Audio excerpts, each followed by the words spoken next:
Good evening and welcome back to the Space Shuttle Flight Control Room and today's International Space Station Flight Director update with International Space Station Flight Director Courtney McMillan. How are things on orbit today, Courtney? Things are pretty good. It was a very busy day like we talked about last night. The crew got a lot of stuff done today on the space station. Transfer, I think, is at the top of that list. Transfer is at the top of that list. We're about halfway through what we need to get done, and the crew is cruising. They're doing great on the timeline, so we are in very good shape to complete what we need to for the mission.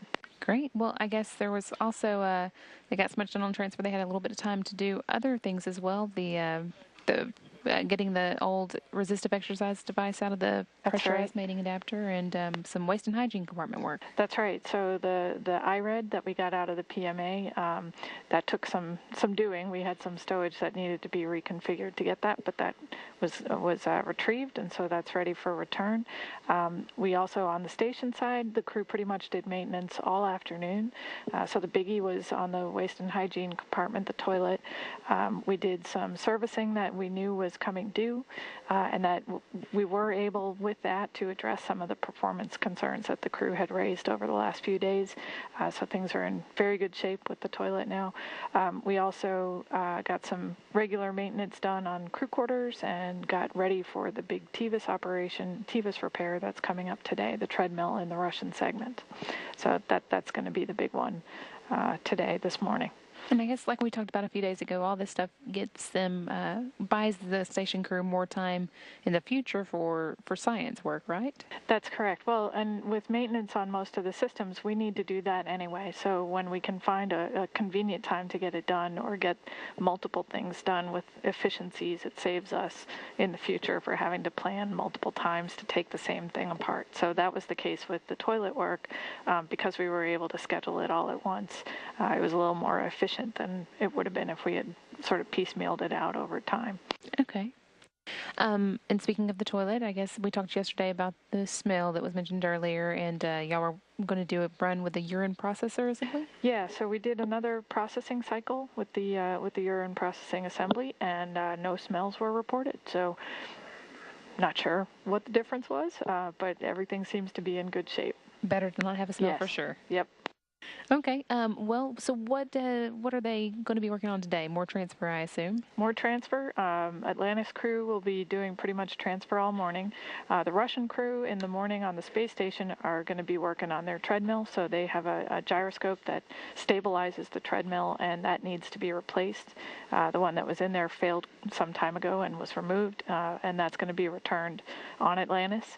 And the new one is going in. That was delivered on this flight as well. And I guess the stabilizing, that's important because you don't want it rocking the whole station. That's right. That's right. It's part of the acronym TVIS for the system is Treadmill Vibration Isolation System. So this is a key part in making sure that that system works. Okay, that's interesting how those work on orbit, how they would make exercise happen. Yep.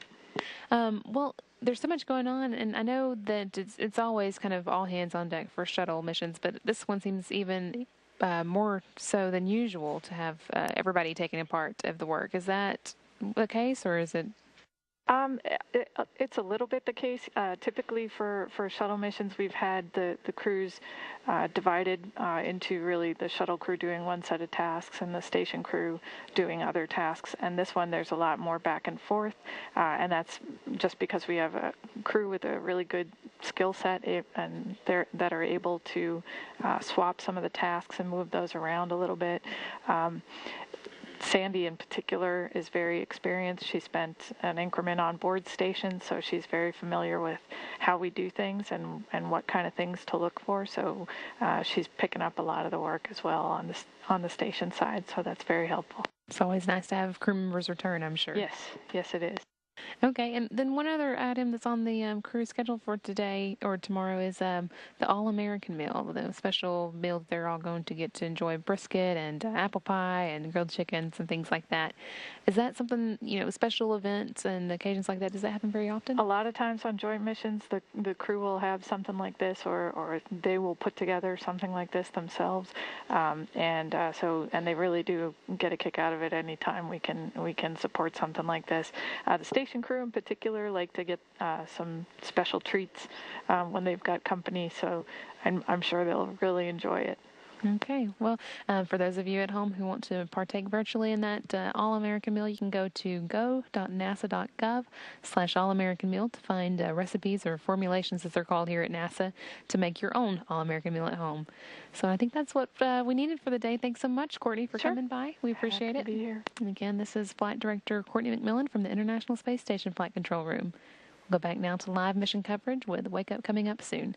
This is Mission Control Houston.